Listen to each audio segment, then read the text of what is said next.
Good afternoon, everyone, and welcome to the May 2026 talk for Castle Studies Group members. Summer has arrived early with a heat wave, so it feels a lot later than May. And it feels like time has no meaning anymore. It's in theory, it's 6 o'clock. We are very lucky to be joined by a researcher who specializes in Poland. So especially thank you as well, because there is a time difference. So thank you as well to Przemysław Nocuń, who is joining us from the University of Siedlęcin. And I apologize for my pronunciation. I clearly need to do a bit more practice. Our speaker is a medieval archaeologist working in the Institute of Archaeology at the university, and has spent many years focusing on the castles of Silesia, with some very interesting case studies as well. So without further ado, I will hand over to our speaker.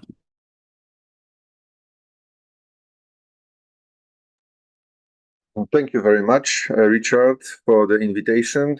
Thank you everyone for being present here with me. I have to say that I'm quite nervous. I had a chance in my past to talk about Silesian castles in English, but it's always like not my native language, so I do believe it will be quite okay for you. If not, I do apologize before. I also had a chance to present the Silesian castles, especially the medieval tower of Siedlęcin, that is the element of my research for last 24 years now. We just started as an association of people who wanted to rescue the building because it was just left without any care. It started first from just cleaning around and opening for tourists. And later on, when I started to work in Krakow at the Jagiellonian University, I had a chance to start the research over there. So year by year, with students and volunteers, we tried to do some new excavations. We had more chances last year because of a very bad thing that happened in 2024. We had a flood that destroyed part of the 16th century bridge that was in front of the tower. But fortunately, our Ministry of Culture gave us some resources, so we were able to first do the research and then to reconstruct the bridge. So it's even better than it was in 2024. If you do not mind, I will start with sharing my screen. Yes, it's not exactly what I wanted to start, but I hope that now everyone can see the first slide. I'm very happy. That's perfect. Thank you. I'm very happy to be a member of tourist group that was created by Professor Richard Oram many years ago when he started the conferences about towers. I see that there are also some people who are in the same group. So this is still that we want to show that the group exists, and I'm trying every time when I have a chance to talk about it to show that we do participate in a group, and we hope that there will be more conferences about towers in the future. Generally, I would like to show you some old and new data from the research in Siedlęcin, but I would like to show it in a bigger context, in the context of towers and castles in Silesia. Silesia is the region situated in southwestern Poland. This was until the 10th century the part of just created Kingdom of Bohemia, but as we see looking at the archaeological data, but also some historical sources, it seems that before year 1000, Silesia already was a part of just started first the Duchy, and after 1025 Kingdom of Poland. The most important city is Wrocław, that for 600 years or even a bit more was called Breslau in German language. So today Wrocław until 1945 Breslau, it was the most important city of Silesia. This is also the place where the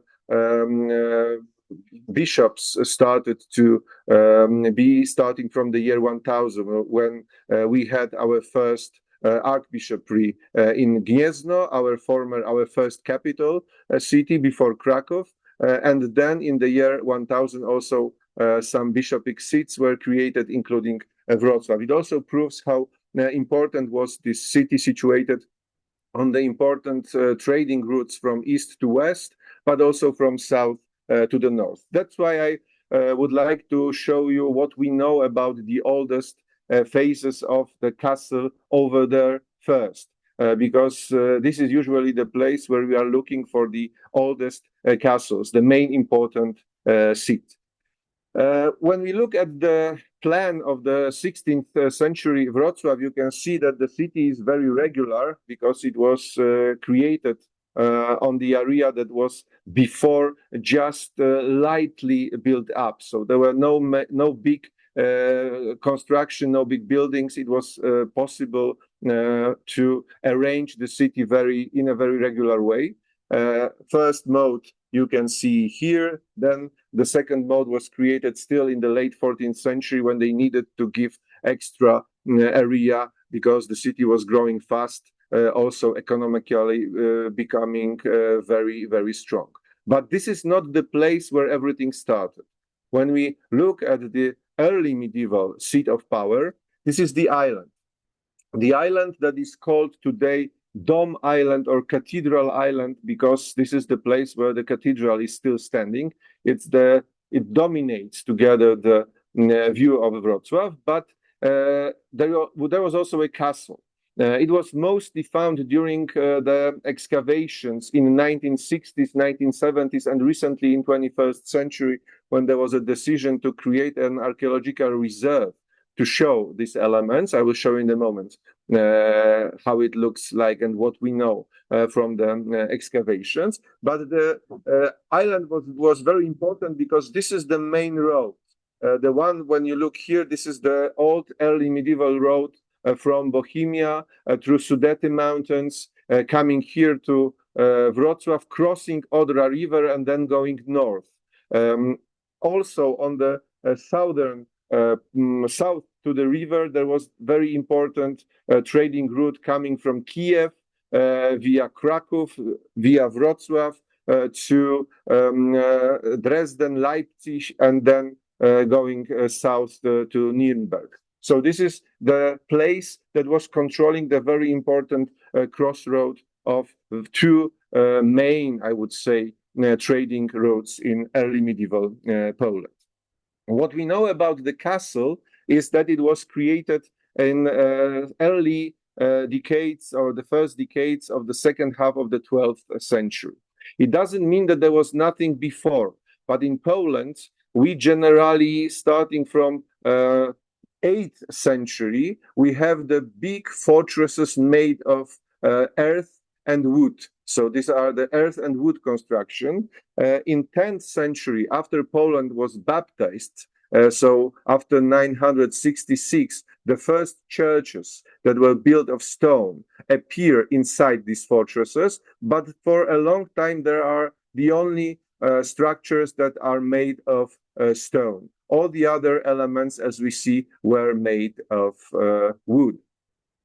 What we know about the earliest castle, earliest tower, because this is the castle in the form of the tower, you can see on the picture on the right. It means not very much, just the fragments of the fundament of a very big tower with a central pillar inside.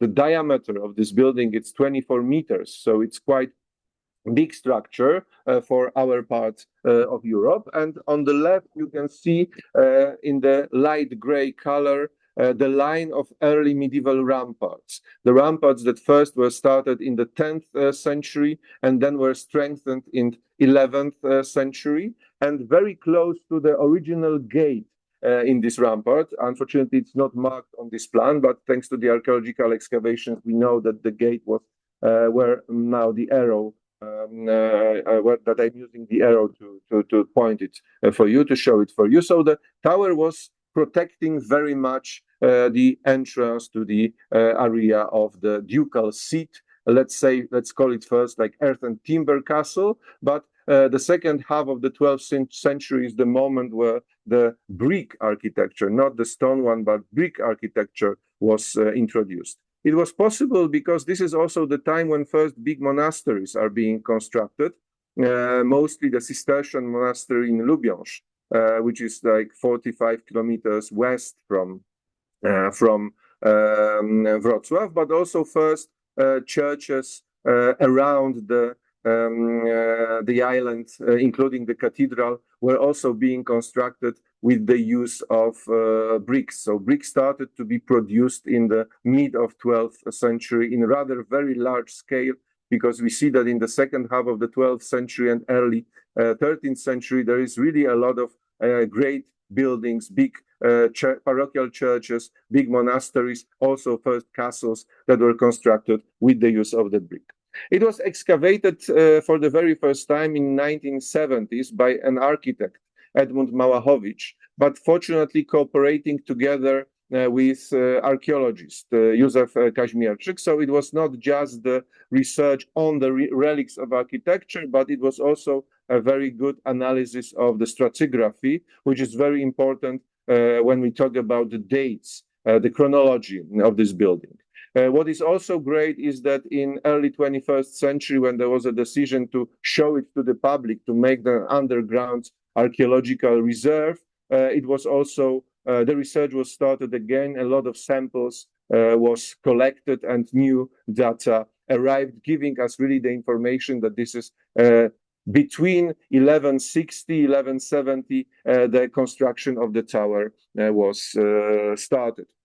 As you see here on the left, this is how the main researcher of the tower thinks that it looked like. This is Professor Małgorzata Chorowska, very good researcher, very famous researcher in Central Europe that focuses on early castles, not only in Silesia, but also in Little Poland, so the Kraków area, and also doing some common research with the specialists in Czech Republic. On the right, on the top, is another method that was used to work on the chronology of the tower, because these were the measurements of the bricks, but made in a really large scale. And these bricks were compared to the earliest phases of Cistercian monastery in Lubiąż that I just mentioned a few minutes ago, that we know very well from the written sources that was started in late 1160s, and the works continued in 1170s. It looks that the brick is almost exactly the same, and when we compare it to the size of the bricks from the late 12th century or early 13th century, the differences are already quite big, because this is around 1 centimeter, 1.5 centimeter is the difference. So this is quite strong information for us when we discuss about chronology of this building. Sometimes we ask ourselves, but how such a huge tower, cylindrical tower with a central pillar could be constructed in the territory of central Poland? Are there any analogical objects? And to be honest, we can say yes. There is a huge Hungarian royal castle in present Slovakia, Spiš Castle, where the oldest part, the 12th century element of the castle that then evolved to a wonderful Romanesque palace with enclosure walls and some other buildings protecting the entrance, already done in early 13th century. This is the place where the tower was. Unfortunately, today, again, we don't see much of it, but it was quite well excavated twice in the 20th century. It was later changed for a cistern. It was used to collect the water inside the castle. But I think that here on the right, on the lower picture, you can see the shape of the tower with a central pillar inside. It's very well also shown on the map, on the plan shown on the left. And because it was just a self-standing huge tower, all researchers in the Central Europe believe that both the tower of Spiš Castle and the tower of Wrocław Castle were a kind of a donjon, were a kind of the tower that was used as the residence. I told you about Lubiąż Monastery. Today, Lubiąż Monastery has the looks like it was very much changed in the Baroque times, but fortunately for us, a large number of original Romanesque substance, also the very early brick structures that were used to compare it with the earliest stages, earliest phases of Wrocław Tower are still there. So still the research is ongoing because Lubiąż is undergoing a huge restoration project, and every year some new data about the oldest structures from there are published, and we know more and more about it. And so far, all the data, all the measurements of the bricks are exactly as it was just a few years ago when the report about measuring them was published. So for us, it's important because this is one of these fields where we find the information about the chronology of the tower. On the left, you can see the founder of both the monastery and the castle here, the Duke Boleslaus I the Tall. He is not very well known in Poland today, but he was a person who was traveling around Europe. His first wife was the Duchess of Kiev. So he was in Kiev. He saw also a lot of investments that were done there, including some huge cylindrical towers. There were contacts with Constantinople, of course, in Kiev. After death of his first wife, he went to Germany, and together with the German king, he went for the crusade. He participated in a crusade. Later on, when he was very close to the Emperor Frederick Barbarossa, we know that he went with him to Milan. And there is also an information that there was a duel outside of the Milan, where the emperor asked his knight, and this knight was Duke Schlesien, so Duke of Silesia. We don't know about any other Duke of Silesia that was that time with the emperor, so we believe that it must have been him. So there shouldn't be huge questions why such a person is starting the program of building a huge monastery to have a necropolis for his family. Why is he deciding to build huge castles? Because he had money. The gold was being started to mine in southern part of Silesia. Also, by controlling the trade, we know that the sources were were coming to him. There are many stages of the castle in 13th century, but we believe that the model of the castle that was consisting of a huge palace in the shape of aula, like in Aquisgrán, like in Aachen, and many other castles even closer to Poland. For us, the closest, also from the similar time, castle is Heb in present Czech Republic. Eger, it was called before 1945, where Frederick Barbarossa created a castle for him consisting of the huge palace, of a two-story chapel, and a very strong tower that was built of huge stones that German researchers call Buckelquadern. Here it is made of bricks, so we don't have the same material, but the idea is quite similar. We have the large palace. We have two chapels, to be honest. One is much earlier, but the second one that was built in the 13th century was also a two-story chapel, and the excavations proved that there were some pillars of probably a gallery that was connecting the upper floor of the chapel with the upper floor of the palace. Seeing many situations in Western Europe, we believe that Henry IV, the Probus, just wanted to create for him in Wrocław a Western European type of the castle. He was present also on the royal courts in Germany. On the right, you can see him pictured in a very famous Codex Manesse, where he is the Henry IV of Breslau, so Henry IV of Wrocław. We know that he was a Minnesänger, that we shouldn't, I think, ask more questions. How is it possible that such a Western type of the castle was created in Wrocław? Unfortunately, from the Cathedral Island in Wrocław, we see only a very small relics, and the evolution of the castle is based on sometimes very little, very small elements, fundaments of different buildings. It's much better if you move to the west, around 45 kilometers west from Wrocław, is the medieval town of Legnica. In 9th and 10th century, it was one of the strongholds of one of the local Silesian tribes. But later on, starting from the late 10th century and 11th century, already the ramparts, the fortifications of early medieval Legnica were a part of the system of administration started by the dukes of Poland or kings of Poland, because it depends on the time. The crown was not always present in Poland, and we believe that this is, as we call in Poland, Pfalz type castle.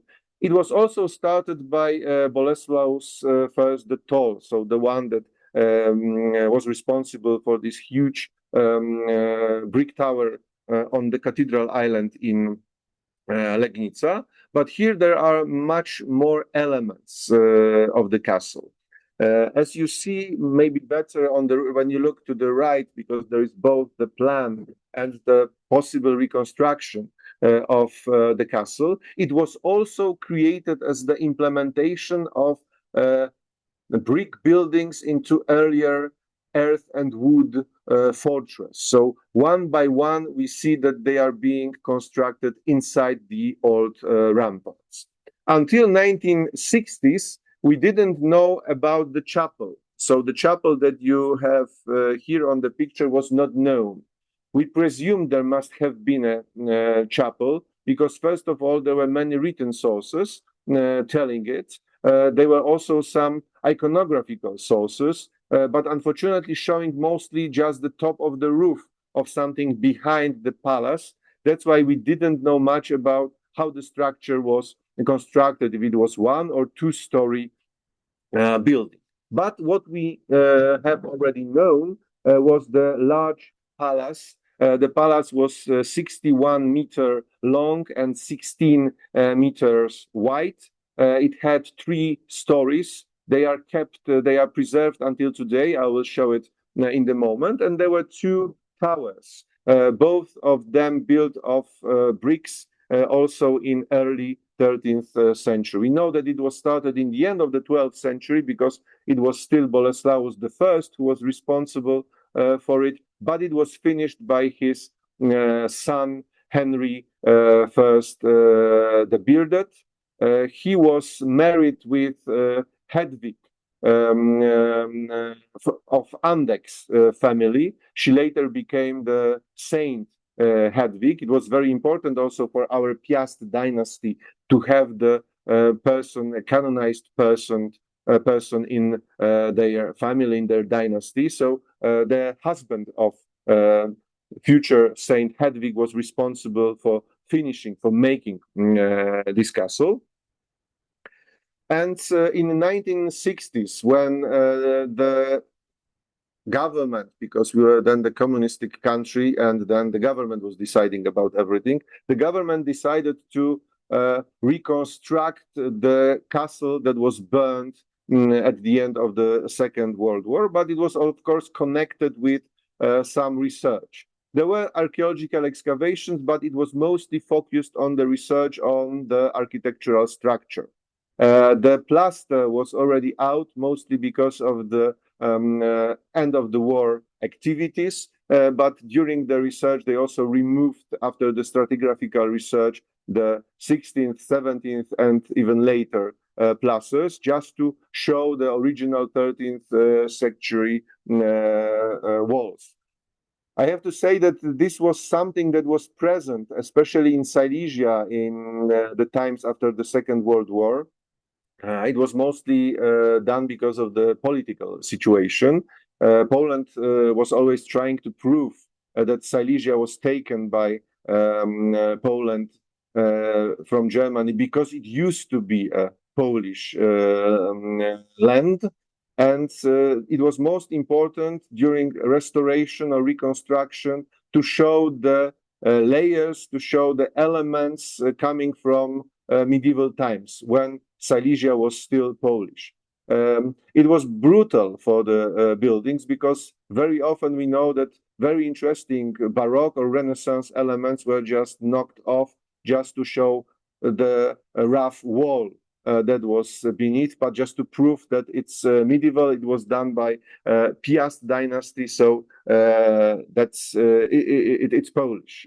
The politics in the restoration of monuments in Central and in Eastern Europe is unfortunately going like this even today. Fortunately, not in Poland anymore. But coming back to the building, you see the facade of the palace, the northern facade. Above there is a drawing that is showing how it probably used to look like. We see that there were 3 levels. There are small windows that were giving maybe not exactly a lot of light, but generally an air to the lowest floor that was mostly used for storage. Then we have a very interesting situation. We have 7 windows and 6 doors, and we believe that there were like 6 kind of apartments for the court that was around the Duke.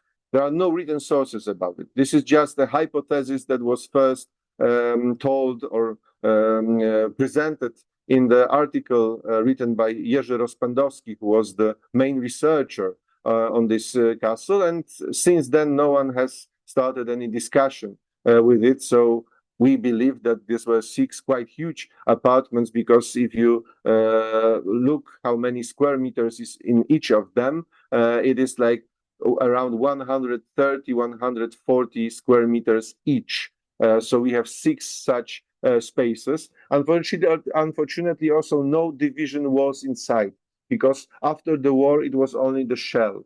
Before the war, it was we have drawings, we have plans of the buildings, but it was already after the huge 19th century change, when Legnica was changed for the soldier barracks, and then it was also used as the place of administration of the Prussian region of Legnica. So we don't have any research before the war focused on the inside internal walls of the castle, and after the war it was just a shell without anything inside, so no research on it was possible. Maybe now there will be some chances, because Legnica decided to change the castle for the museum, and the next years we will have a large project focused on research and musealization of this building.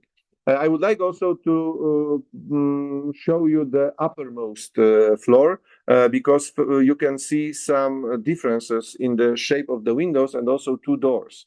We believe that on the left, you can see the original aula. That was a large room with garderobes, as we see from the research, with the fireplaces. Remains of these fireplaces were also found during the architectural research. And on the right, we believe, where the windows are smaller, that there are the apartments of the Duke, especially when we look at the second door, because this door is just 4.5 meters from the previous chapel.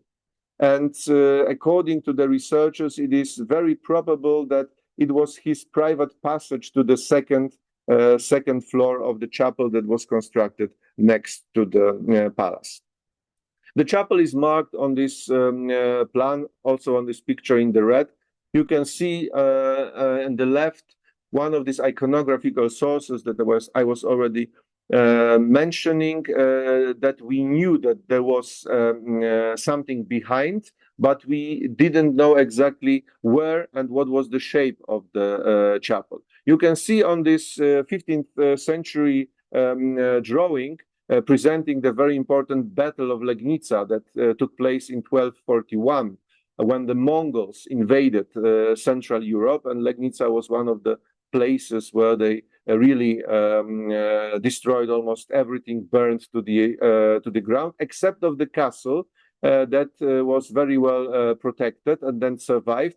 Unfortunately, the son of Henry the Bearded, Henry the Pious, was killed, and on this picture you can see the Mongols presenting the head of the Duke to the protectors of Legnica Castle. We can see two towers on this picture. We can see the palace. So the artist or the person who was drawing it probably knew how the castle in Legnica used to look like, and we see the building marked with the red dot that I also marked in the same way in the plan.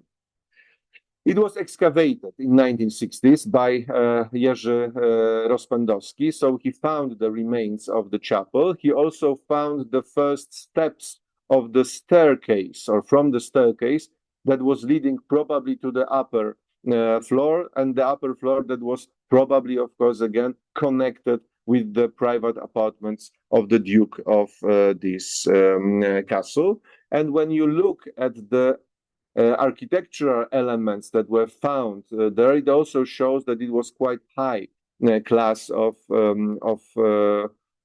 stone work, stone cutting, stone working there. The similar elements can be found in the area of southwestern Germany. We generally believe that the people who were responsible for building this came from that area, and they also were responsible for being another monastery, another abbey of Cistercian nuns, not far away from Wrocław in Trzebnica. This is also the place where the Hedwig, future Saint Hedwig, decided to spend her last years. But when the Duke decided to found the monastery, he also involved those people to the works of his castle in Legnica.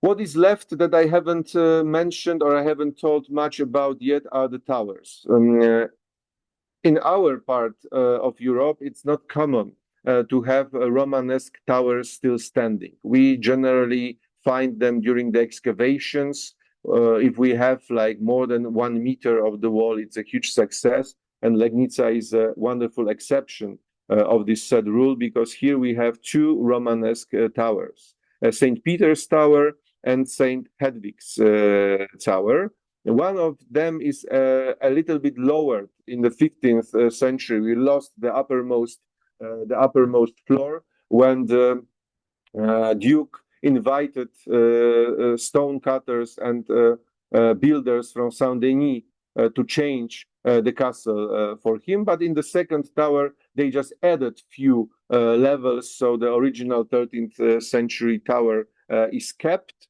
And on the top of the tower, the St. Hedwig's Tower is also very interesting, quite rare in Poland's green chamber, painted in very early 16th century, when we have the 9 heroes presented, like Charlemagne, Godfrey de Bouillon, King Arthur, and few others. It was quite present in different castles in whole Europe. I know that in Kusi, for example, they had it as well. But in Poland, in Bohemia, in Hungary, similar chambers with presentation of the 9 heroes can be found, can be seen even today.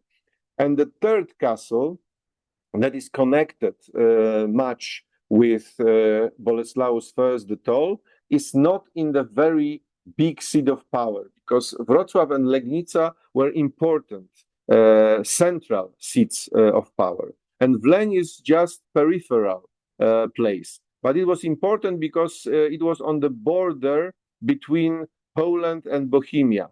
It was not a linear border because it was just where the mountains, where Sudety Mountains were started, and on the other side of the mountains you can find the 12th century castles of Bohemian Kingdom. But for Boleslaus first, the toll when he wanted to recapture Silesia that was taken from his father, he decided to go first to one of the peripheral seats to control it, and then from there to start the war to have such strong places like Wrocław and Legnica. And there were also excavations here.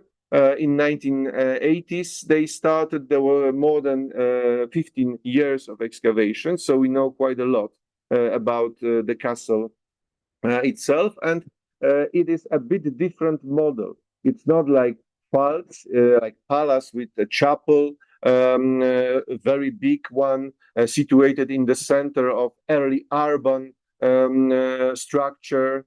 It is far away from everything, and it is more similar to, in Germany, the researchers call it Reichsburg type of the castle that is situated on the top of the mountain, and it is responsible to control the area. In 13th century, the gold was found here, so also a lot of settlers came to Silesia in the end of the 12th century and early or first half of the 13th century. We see the mass colonization, the new way of administration of the land with big towns, smaller towns, villages around, new market, new trading, routes being started, and Wleń was the castle that was controlling the area where first of all the gold was collected, and the second where was quite important road along Bubr river. When you look at the castle from the sky, you can see, except of many elements that were added there in mostly the 14th century, you can see the Romanesque house. This is house, the only structure that was built here made of ashlar stone.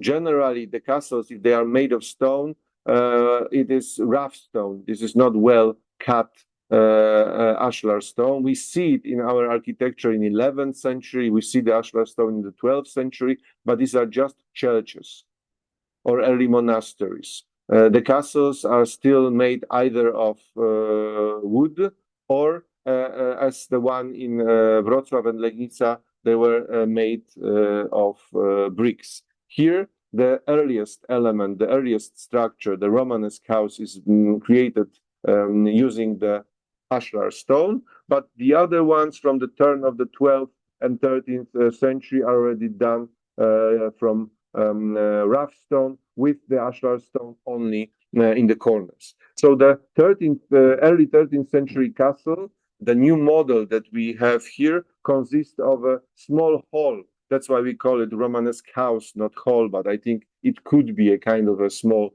hall. The private chapel, very small, that consisted of the nave 5 by 5 meters, short presbytery, and the apse. It was also excavated, and the hexagonal tower that was like an early Bergfried tower, the tower of the last defense. We don't see there the space that was used for living.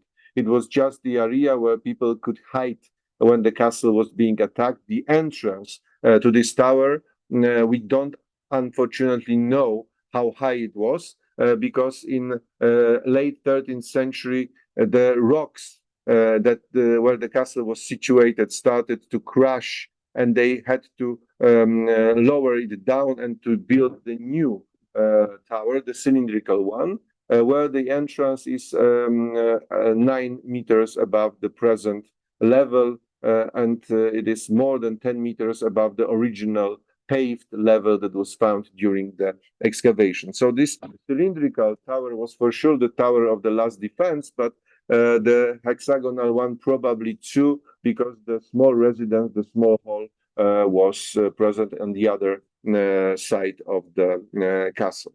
Such small towers, houses that were built using either stone or brick were quite popular in the 13th century. This is the time when, as I said, they start a lot of new towns.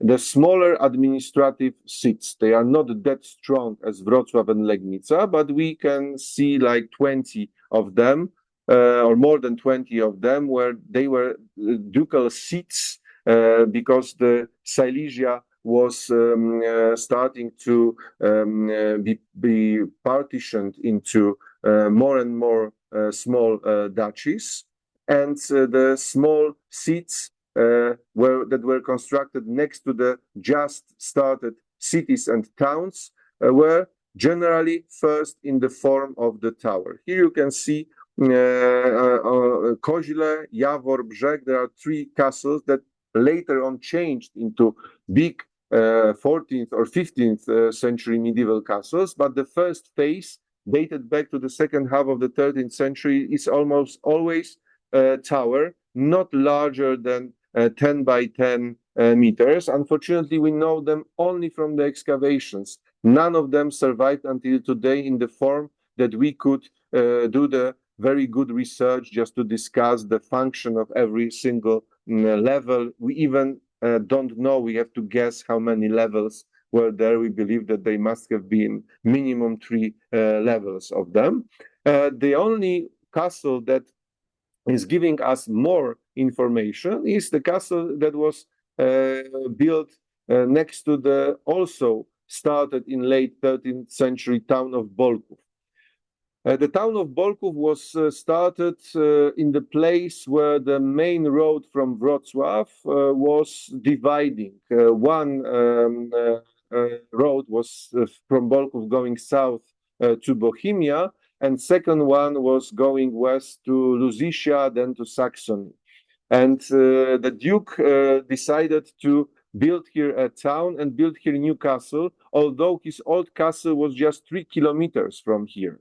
But it was on the top of the mountain without the possibility to control the roads, the new routes. That's why he decided first to create the town, to make it the market, important market for people who are using these roads. And very fast he started a castle that is quite typical in the form for Silesia in late 13th, early 14th century. So we have an enclosure wall, we have a palace, and we have the Bergfried. In this case, this is a tear-shaped tower, tear-shaped Bergfried to protect it. If you try to go to the castle from the only possible road from the south, you see how the Bergfried is situated, how much he protects the castle. But we know from the architectural but also archaeological research that the first phase of the castle was enclosure wall, a hall, a palace as we call it, and this just mentioned huge Bergfried tower. Later on, they were adding one by one buildings, mostly for dwelling, that were attached to the enclosure wall from the inside. The palace, according to the architectural research, originally, so in the end of the 13th century, there were 3 levels. The lower one for storage, the first one for just 2 rooms connected with administration, and then on the top we had aula and probably also small ducal apartments over there. Later on, it was hired twice.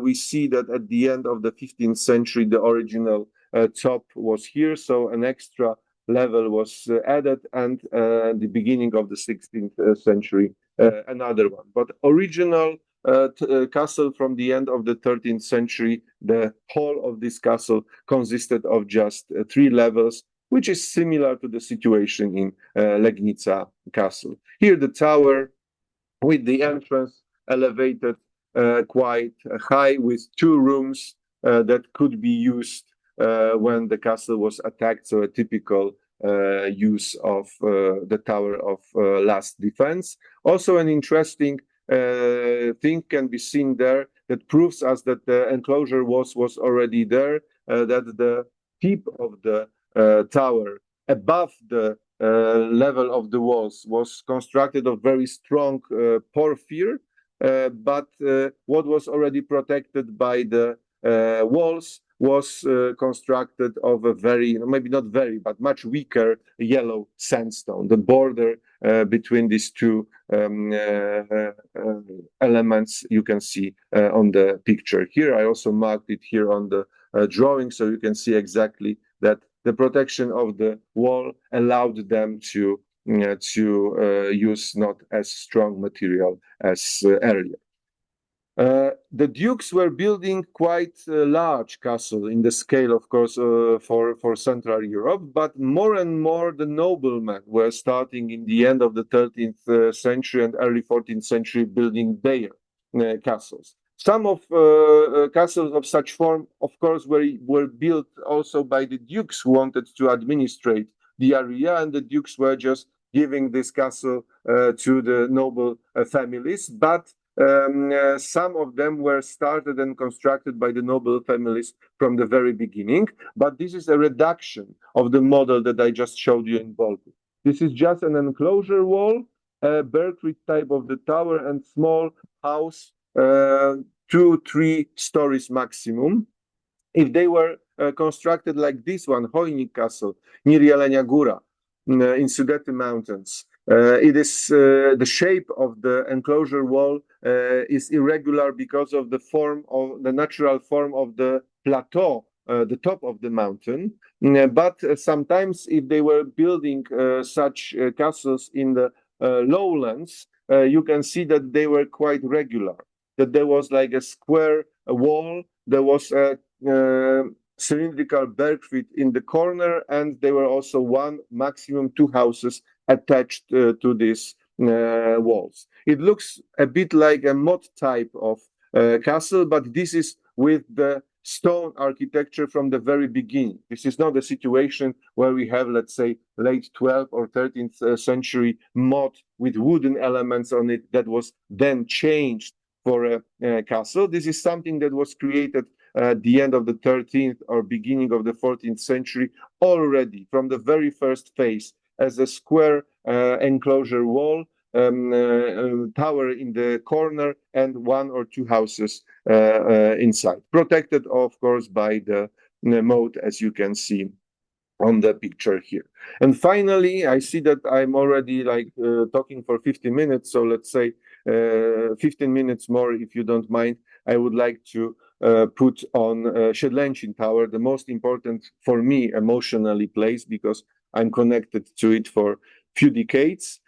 This is the tower that was built by the Duke Henry I of Jawor. In German, it was Jawor. We know that he was born at the end of the 13th century, and he was probably 16 in 1312 because they decided to create an independent duchy for him. There were three brothers, and the former big duchy of Świdnica and Jawor was divided into three parts, and the duchy of Jawor was given to young Henry.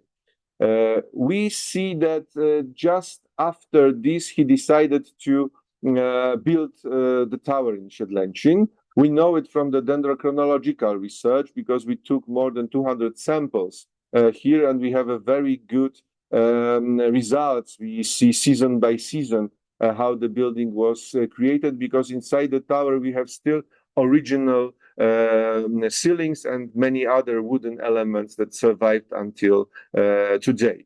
Henry of Jawor was married to Agnes of Bohemia.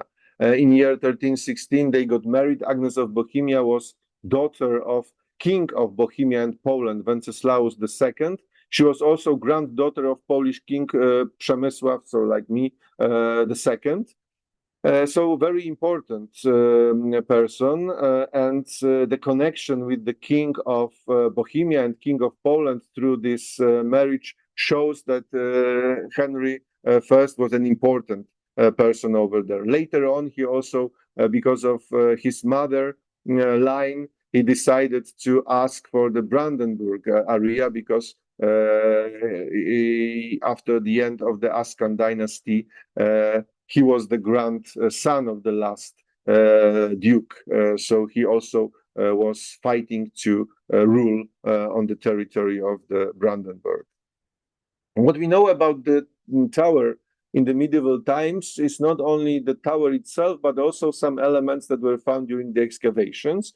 We found in many places original enclosure wall, and we also found we are not sure if it was the gate tower or gate building, because we again have just the fundaments of it. And last year we also found two stone elements where the axe of the drawbridge was put on. So some new elements of the original medieval system were found during last year during the archaeological excavation. But the most important is the wood inside. We took that many samples that you can see here, and the original brown, the brown color shows us the original construction of the 14th century building. But later on, thanks to this dendrochronological research, we know a lot. We can exactly date all the processes or the things that were happening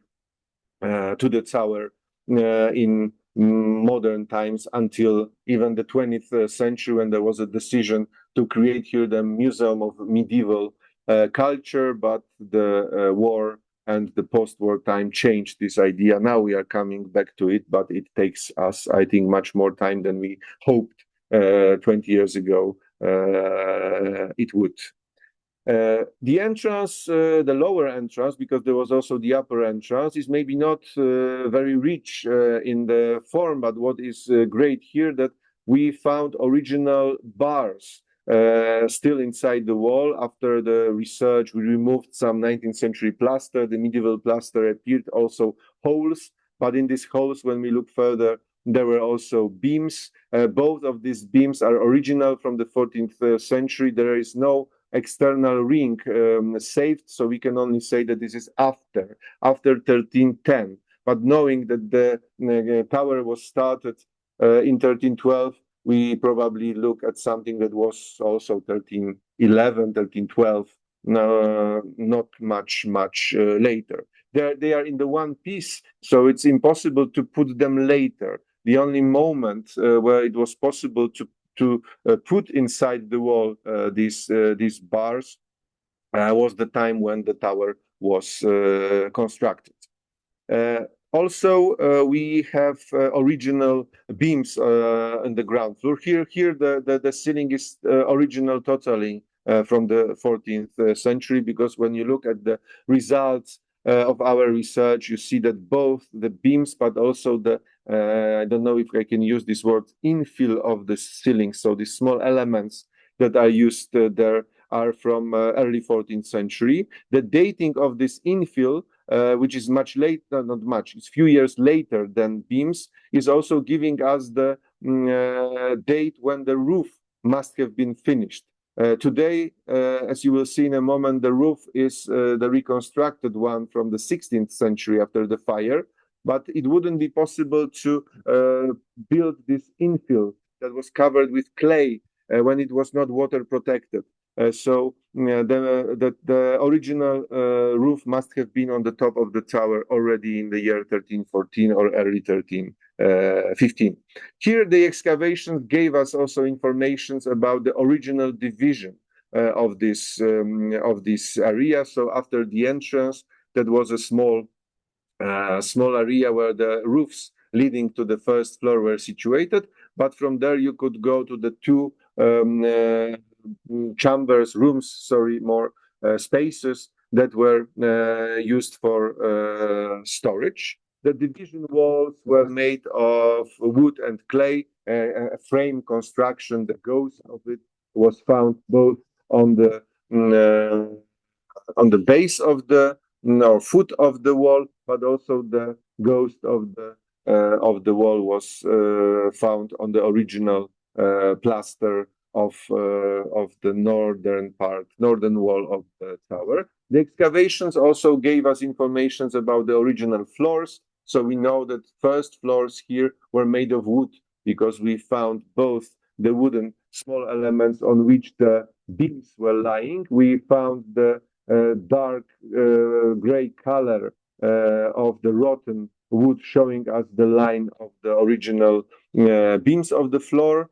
So we generally see that the floor was not paved with ceramics, not with stone. The original floor on the ground floor was made of wood.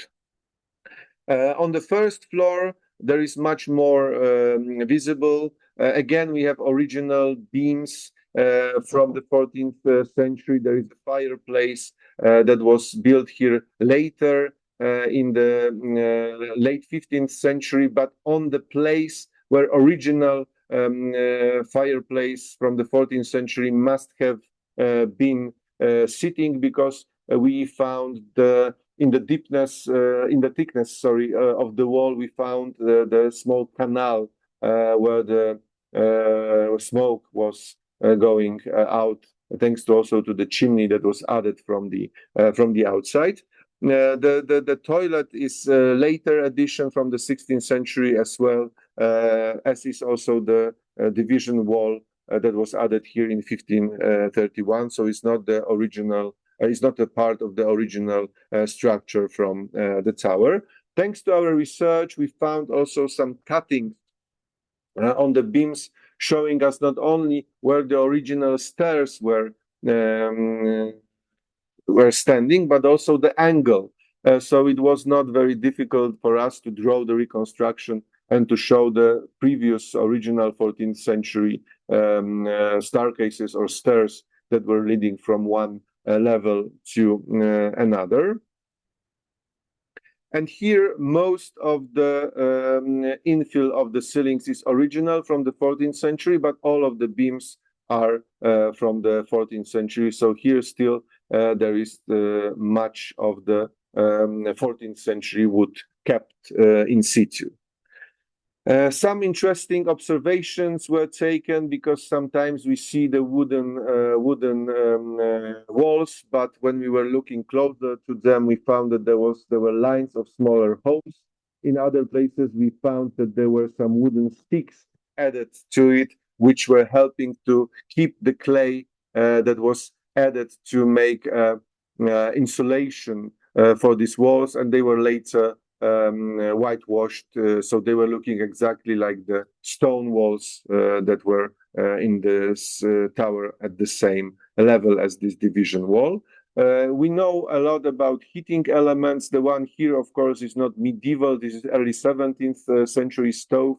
We have a photograph from early 20th century when it was just being demolished, but fortunately almost all of the pieces were used for the recreation of the stove in another palace of the family that was owning the tower those times. This was Szawgocz family, a very rich family that was having a lot of castles, manor houses, palaces, a lot of land in southern part of Silesia. But we know that such stoves or tiles that were used to build the stoves were here already in early 15th century, because we find a lot of broken pieces of such tiles. Here is, for example, one, I would say maybe a comic story of Phyllis riding the Aristotle. We don't have many presentations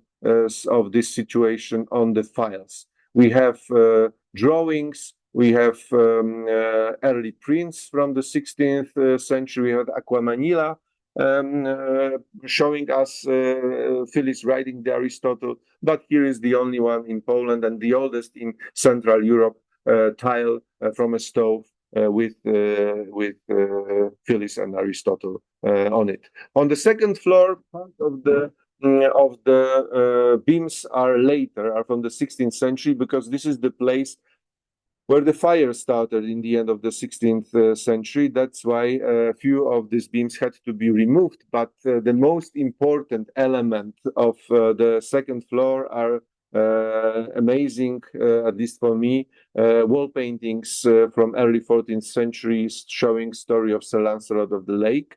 It's not something that was not present in Silesia, because when you look through the written sources, you will find knights having names like Lancelot, Lionel, even the owner of the tower in late 14th century was Tristan von Redern. So the Arthurian stories must have been quite well known in Silesia. Also, we have from Little Poland, so from Krakow area, some data showing us that Arthurian romances, Arthurian stories were really common on the high courts, of course, the royal or ducal courts in those times.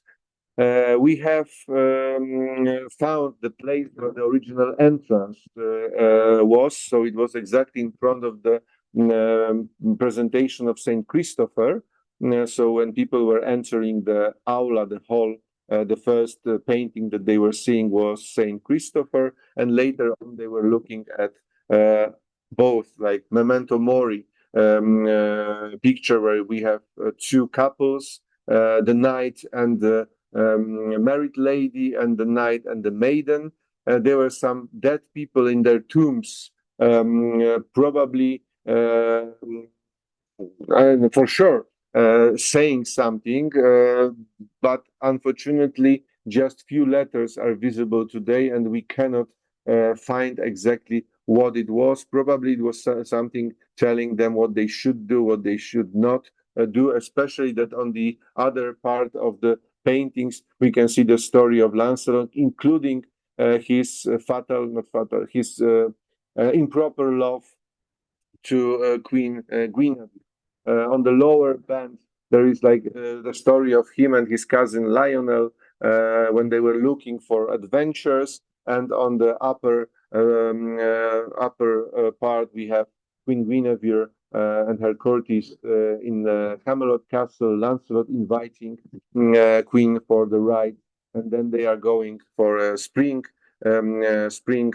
trip. The ladies are wearing green dresses, probably just to mark the color of the spring. And at the end, you can see that there is Queen Guinevere and Lancelot, which who hold their left hands. So not like the married couple of Henry I and Agnes of Bohemia, the founders of the tower. They, as married people, were their right hands were connected. Here we have the left hands also. We believe that this is the information for us that this is an improper love, because Queen Guinevere was the wife of King Arthur, and Lancelot was his famous knight. When we talk about construction, I'm coming closer to the end. I'm sorry that I'm already talking for more than 1 hour. It's just a few minutes left. We have some elements showing us that there were some, as we know, as we call them in Central Europe, warm chambers. In German documents, in German language, they were called warme Stube. So exactly like warm chamber. We see that in this situation, the thickness of the wall is smaller because they were just paneling it with wood to make it warmer. And in other castles in Silesia, you can sometimes see the imprints, the ghosts of the wooden construction that was inside the building, just to make it better to live. This is a very interesting 15th century castle, not far away from Siedlęcin, also not far away from Bolków. This is southwestern part of Silesia. So we have the hall with paintings, we have the warm chamber with a private toilet, and we have, as we call, the toilet room with the original medieval toilet that was serving people who were attending the festival in the hall. The last thing that is worth of mentioning, just showing you how much of the original substance is kept in Siedlęcin, are medieval nails. Very nice nails that were put exactly every 116 centimeters, one by one, only in the area of the warm chamber. We believe that this is a very unique situation, that we have the original chambers that were used to hang the tapisseries on them. We know that it was quite common thing in Europe, but I do not know, to be honest, other place in Europe where still the original nails that were used for it were preserved. The third floor today is a huge one open space. We have a lot of excavated glass, so we know how both medieval and 16th century windows were glassed.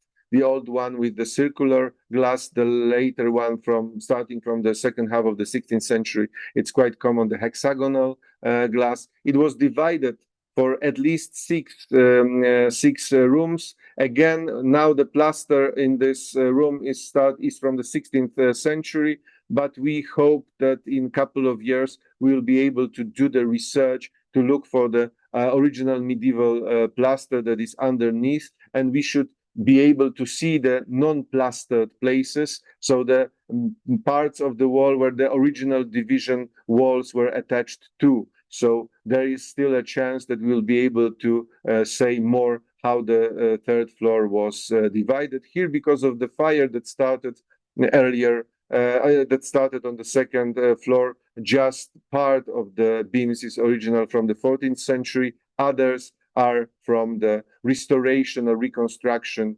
of it from the 16th century, 1575, 76, and 77. And the last level is the roof. The present roof is the 16th century construction, but the analysis of the wall also shows us that there was original crenellation, that later one was closed when the new roof was built, but still, even without special tools, you can see very well, because of the difference how the stones are put in the wall. You can see where the merlons are and where the spaces between them are still visible. Also, original clay in the thickness of the ceiling from the 14th century that was very good for the insulation, but also was a kind of a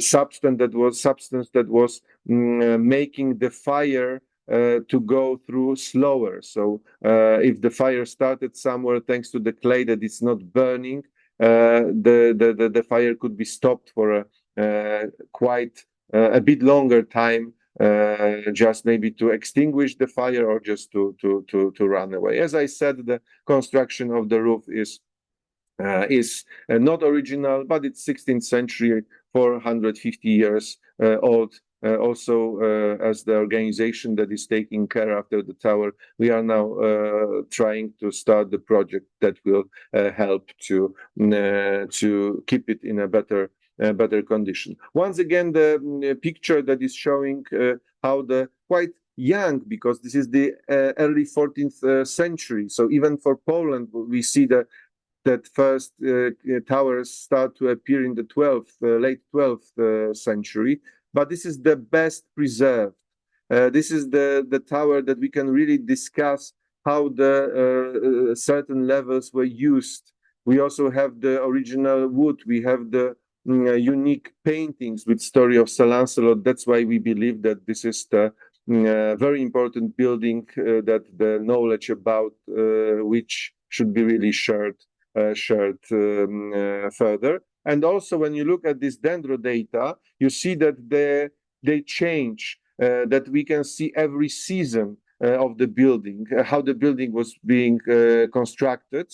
And I believe after the research from 2022, 2024, that we can say that in 1312, when the Duke decides to build the tower, we have just ceilings. In 1313, there is the ground floor and first floor. There is also a line visible outside that they stopped for the winter before they started the next season. And then we have two extra levels to build in 1314, and the roof in 1315, when also the infills of the ceilings were done.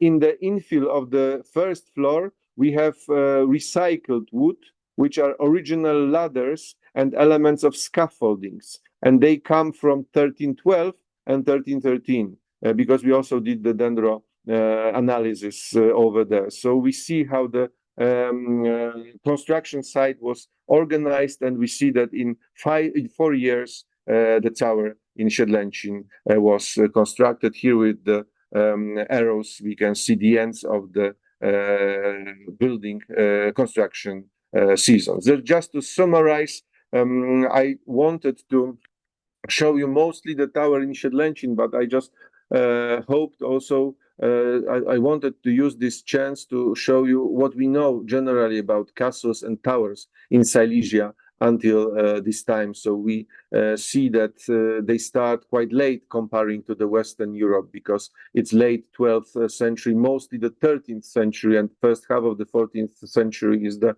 time when we have the highest number of castles being constructed. But Siedlęcin is very unique due to the state of preservation, and really can be used in the discussion how wood, how clay was used in the castles, because we mostly look at stone, sometimes brick, but we can't forget the other materials that were used for the construction. And also a very detailed and large in the scale dendrochronological analysis gave us the picture how such tower was being raised season by season. In Poland, but generally in Central Europe, we do not have so many written sources telling us about construction of the castles. Very often, the first moment that we know something about the castle is just the information that king or duke was there and one document was prepared there. So the information about just